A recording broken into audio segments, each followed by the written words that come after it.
Welcome to Crown Readings. Today I'm going to be reading from Crown 2, chapter 36, Mirror.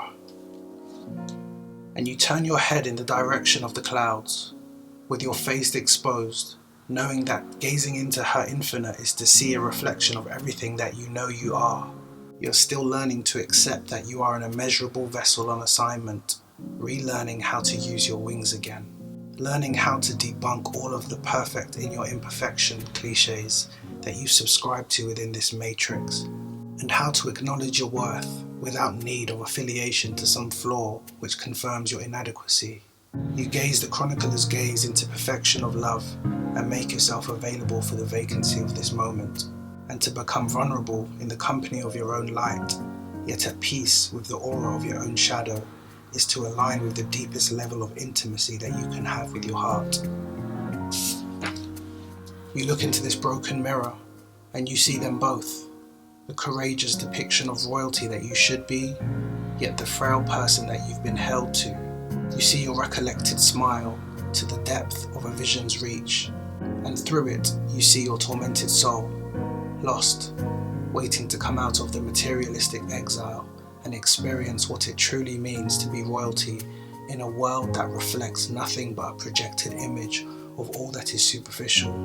To see yourself in this infinite space is to be open to seeing all of you with both eyes. You've squinted for long enough, allowing yourself to only see what your heart is willing to.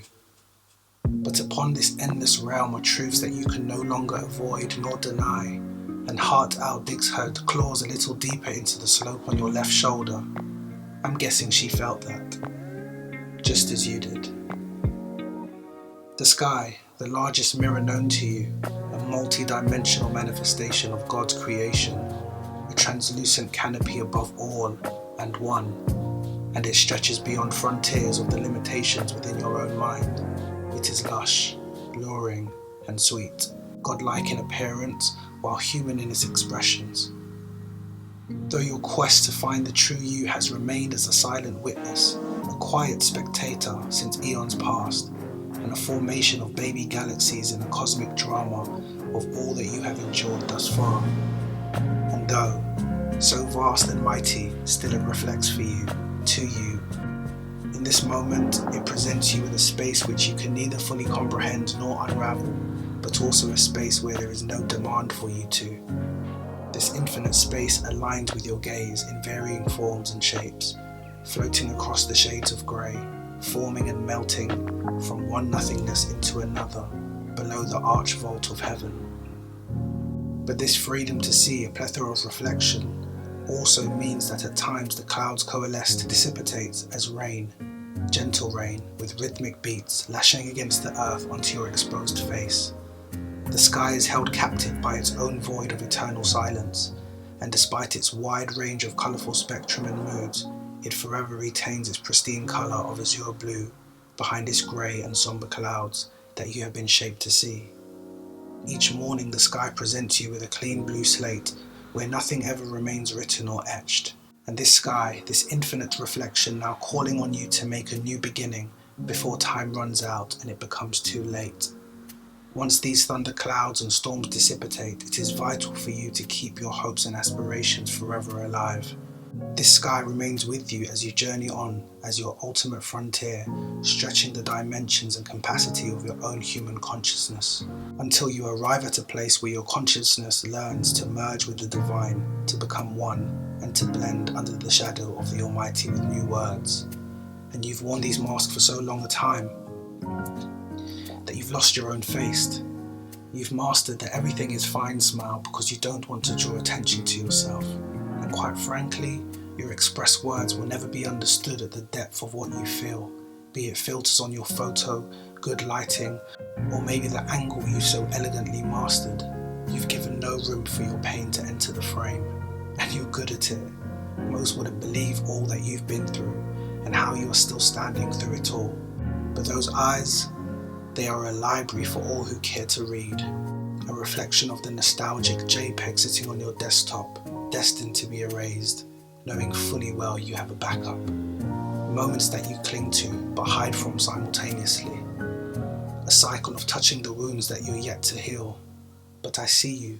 That glow beyond the tears you've built up pretending to be okay, while you're just about keeping your head above the surface, drowning in your own denial while sinking deeper into the void of your own story. A pillow saturated night by the forecast of the pages of your soul. But yes, again, I see you. You're wild, fierce, strong, powerful, gentle, loving, emotional, and such a chameleon, morphing into whoever you need to be. So damn unique. I get it. I really do. Some wounds don't need to speak. You are reaching out your hand, but the mirror is too cold. Your arms now feel weak, and the isolation feels too much. It's lonely. But do not worry. I'll stand by you for a while, dimensionally, if your soul fits. But inevitably, there comes a time when my words must leave you, and you must face yourself without resistance. Find your own words and author your own story. To know that the true power of a wordsmith is not solely in the words expressed, but also being self-aware enough to know that your silence has a language of its own. This gaze, coloured in shades of black and white, speaks to a much deeper room within your heart, and it knows that to gaze into this vastness, the bravest thing that you can do is see yourself again. Interlude, and it reflects everything that you've hidden, but you couldn't see what you shut your eyes to, yet it still reflects. The axe, number 37, and you cannot overcome that which you do not confront. Here ends today's reading.